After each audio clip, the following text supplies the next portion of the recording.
Banyapat madami na po tayo nakuha ang kalalawan. Si mama po ay magtitinadtad po na hipon. Yan po ay ipod processor baga. Yan po ipod processor po yan. Doon po yung gigilingin sa food processor.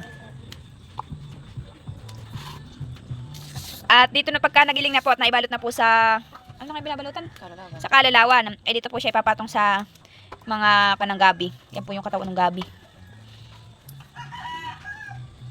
Ay naku, ano po yan? Ano po yung umaga? Hindi po siya. Salit pa rin po ng sinahulap niya.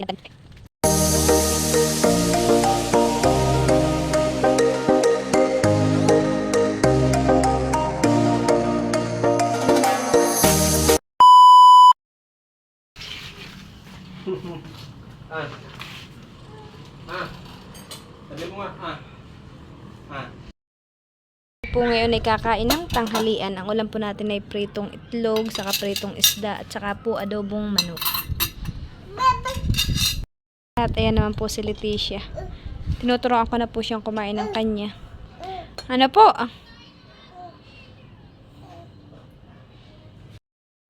Subo. Anak, mali. Ito.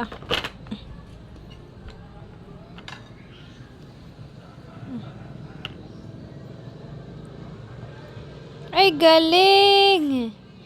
Galing na wala na kumain. Ay, sus. Very good.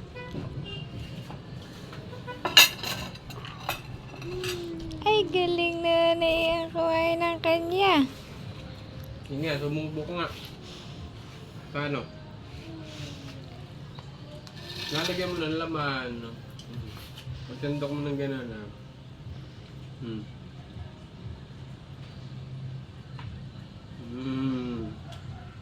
Ganon mo na kutsara. Harap.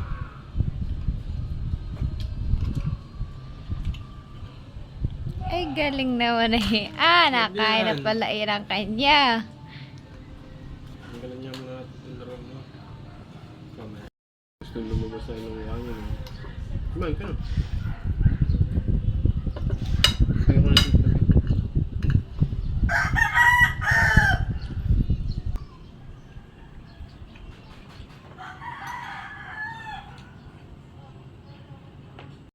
Hi guys, magandang hapon po sa atin lahat. Ngayon po ay tayo mangunguha ng dahon po ng kalalawan. At tayo po ay magtitinadtad na hipon. Dadalhin po natin sa nakar at ako po ay pinapakuha po ng tilat. Advance Happy New Year po sa atin lahat. Ingat po tayo palagi. Maraming salamat po sa walang sa pagsuporta po ninyo sa aming YouTube channel ni Tilat. Maraming salamat po. Hi Kana! Hello po! Tayo po ngayon nandito sa may papuntang Palaisda na tayo po ay nangunguha ng dahon po ng kalalawan. At tayo po ay magtitinadtad na hipon sa lakar. Ba ito pa po at tayo po ay kukuha. Tabi-tabi po. Po ang kagaganda.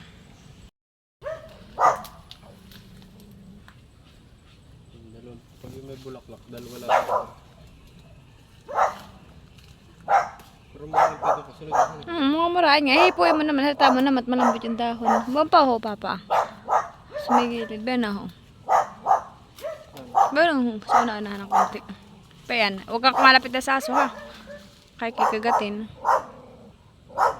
Ba, ito naman po yung nakuha ko, ah. At sa nakar daw po ay maraming hipon, sabi ni mama. Siguro po sila nagbuntog ng tain ay marami pong nahuli. Ay titinadta rin po.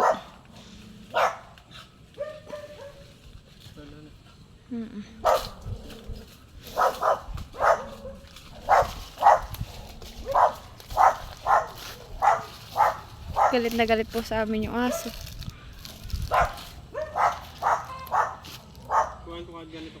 Oo, Jay, masarap gulay.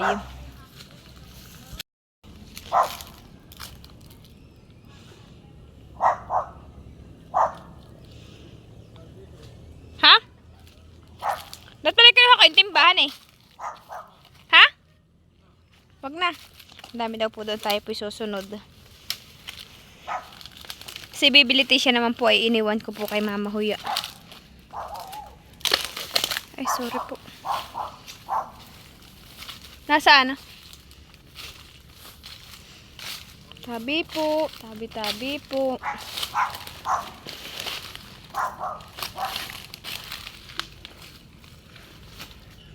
Kalalawan.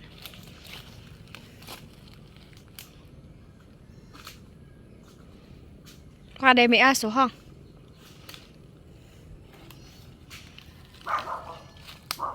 Nandawa na po si Tilat, ah.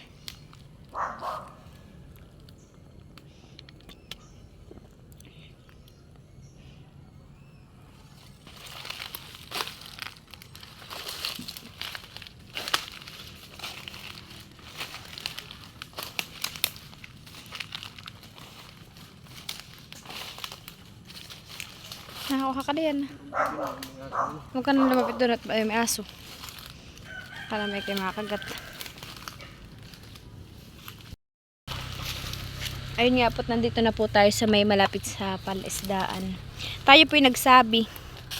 Tayo po'y hihingi ng dahon ng kalalawan. Paalam po muna tayo. Sabi daw po maghanap-hanap na lang daw po dito. Ay, tingnan mo yung lalakad at baka naman may ahas.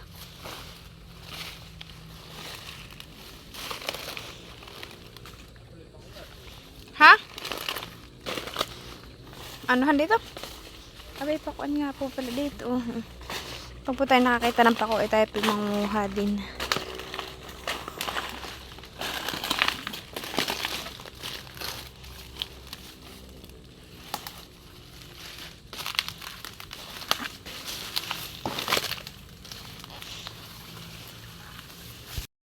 Ay, maganda po ito, ah.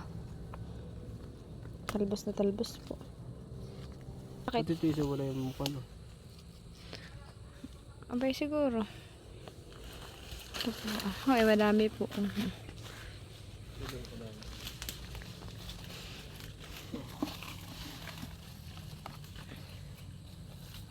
Madami po.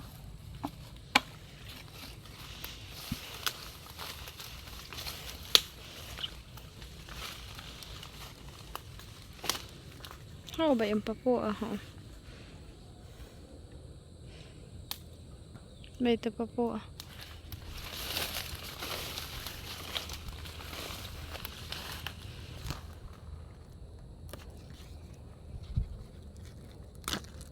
Sayang.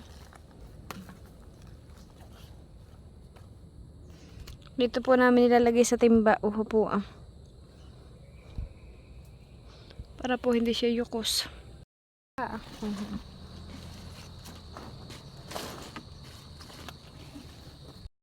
Banyapat madami na po tayo nakuha ang kalalawan. May puno rin po diyan ng galyang, ah. Bayan po galyang. Yan po yung galyang. Ayan po yung puno niya, para po siyang puno ng taki.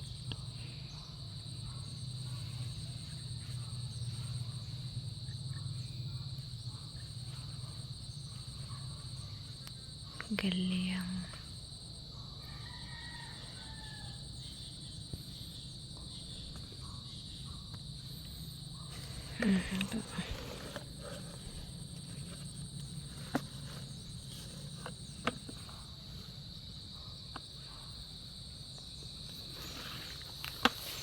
Bayahan po si Tilat.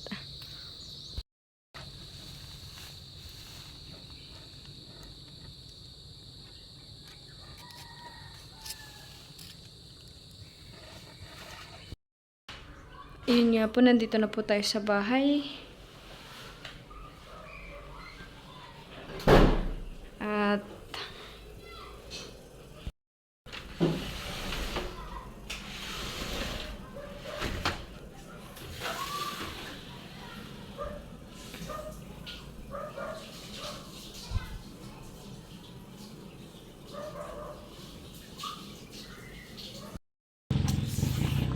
Si mama po ay magtitinadtad po na hipon. Yan, doon po yung gigilingin sa food processor.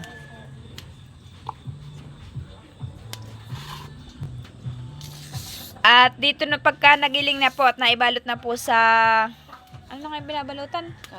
Sa kalalawan. Dito po siya ipapatong sa mga kuwan ng gabi. Yan po yung katawan ng gabi.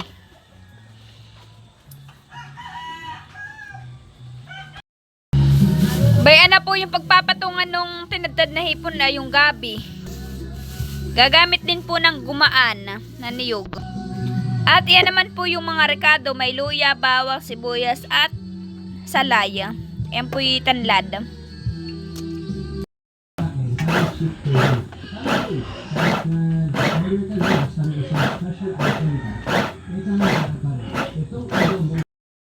Ayan nga po at ibabalot na po ni Mama. Yan po yung may kasama pong gumaan. At ito na po pala na ibalot na po ni Mama. Yan po inibabaw po ni Mama doon sa kalalawan yung dahon po ng gabi.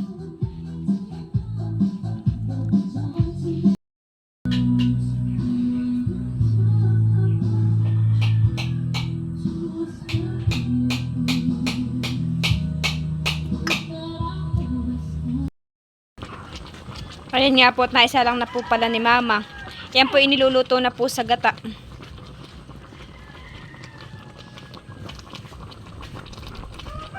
Si Bibilitation naman po ay tulog. Si Tilat naman po ay nagkakarni po sila ng baboy ng mga tita Nora. Ayan nga po at maluluto na po iyan. Ganayan po dito tinadtad na hipon po. Bibigyan ko po si Aya.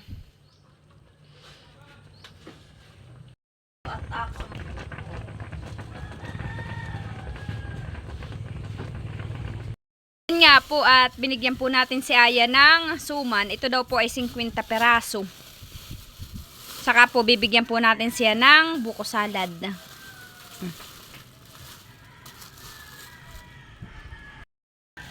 At ito naman po yung buko salad ko pong atin pong ibibigay kay Aya. Bayan po, naka-plastic na po. At sila po ni Bibi Orin ay nandito. Buko salad at suman po ang ipapadala po natin sa kanya. Pinadalhan din po natin si Aya ng ulam po na tinadtad na hipon. Bayan po. Pinilastik po muna natin para po hindi po siya magmantika yung takip at baka po mabubo sa sa hambag po.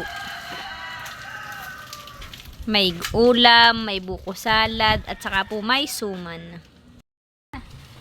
Yan, may doon po sa akin bigay si Mama at saka si Ate na suman at buko salad. May panghanda na po para po mamaya. Salamat Mama at Ate. At hindi na namin bibilhin yung suman at buko salad.